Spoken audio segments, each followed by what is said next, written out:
Good day. Welcome to Pharmacovigilance A to Z, where you learn pharmacovigilance from scratch. If you are new to this channel, please don't forget to subscribe so that you don't miss any of my videos, as I will be uploading videos concerning pharmacovigilance. Please don't forget to comment. Today I am going to talk about clinical trials. Clinical trials are conducted in phases, each with specific objectives and increasing complexity. Phase 0, early exploration. Objective. This phase is designed to get initial insight into how a new drug interacts with the human body at a very low dose. The focus is primarily on how the body absorbs, processes, and eliminates the drug rather than testing its therapeutic effects. Participants, a small number of healthy individuals, usually fewer than 15. Duration, typically a few days to a couple of weeks. Key focus, understand the pharmacokinetics, that is how the drug moves through the body, and pharmacodynamics, that is its biological effect.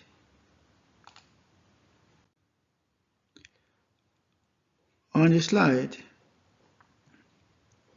is a summary of Phase 1, Phase 2, and Phase 3 trials.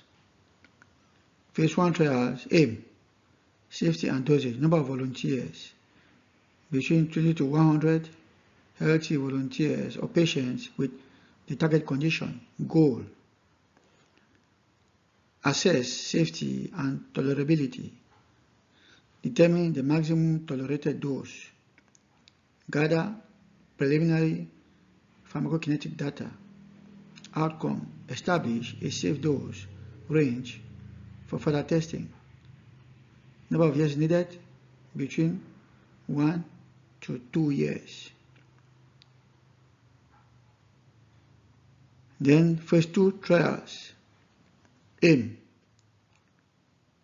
efficacy and side effects. Number of volunteers needed: between 100 to 300 with the target condition. The goal is to assess the drug's efficacy in treating the intended condition, monitor for side effects, and refine the dosage. Outcome: establish proof of concept for efficacy. Number of years needed: between 2 to 3 years. Phase 3 trials aim: large-scale efficacy and safety. Number of volunteers needed: between 1,000 to 5,000 patients, or often across multiple sites. Goal: confirm efficacy in a larger and more diverse population. Monitor for rare or long-term side effects. Compare the drug to existing treatments if available. Outcome: data to support regulatory approval.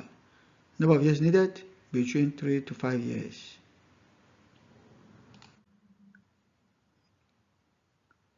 Phase 4 trials is simply post-approval monitoring.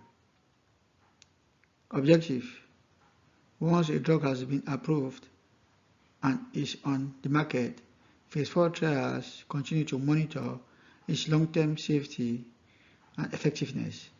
These trials often reveal side effects that were too rare to appear in the early phases. Participants, a large number of people who are using the drug in their regular medical treatments. Duration: ongoing over many years. Key focus: long-term effects, rare adverse reactions, and overall public health impact. Regulatory bodies might require new studies to evaluate the drug further during this phase. On the slide is a new drug application or marketing authorization application, which is a formal request submitted by a pharmaceutical company to the U.S. Food and Drug Administration, FDA, or European Medicines Agency, EMA, to approve a new drug for sale and marketing in the United States or European Union. Each country or region has its own regulatory body and process for approving new drugs. Here is a brief overview. US FDA. The NDA process is specific to the United States. It involves the submission of clinical trial data, manufacturing information, labeling, and proposed use for approval to the FDA. European Medicines Agency, EMA. In the European Union, a similar process is carried out through the marketing authorization application, MAA, submitted to the EMA. Other countries have their own agencies. Japan, for example, the Pharmaceuticals and Medical Device Agency, PMDA. China, the National Medical Products Administration, NMPA. Canada, the Head Canada through the New Drug Submission, NDS process. Brazil, ANVISA, Agência Nacional de Vigilância Sanitária, oversees public health matters, including the regulation of medicines, food, cosmetics, and healthcare products. India, Central Drug Standard Control Organization, CDSCO. It is under the Ministry of Health and Family Welfare, Government of India, and is responsible for ensuring the safety, efficacy, and quality of drugs and medical devices in India.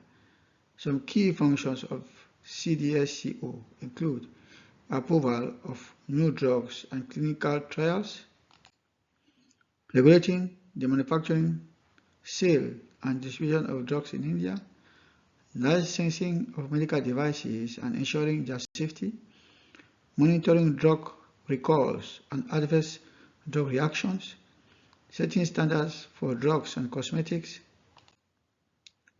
At the state level, each state has its own State Drug Standard Control Organization, which works in coordination with CDSCO to regulate drugs and pharmaceuticals within the state. Additionally, the Drug Controller General of India, DCGI, is the head of CDSCO and is responsible for approving new drugs, vaccines, and overseeing the regulation of clinical trials in the country.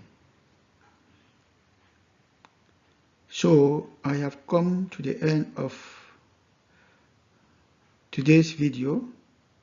Thank you for watching. Don't forget to subscribe and comment so that you don't miss any further videos concerning pharmacovigilance. Thank you.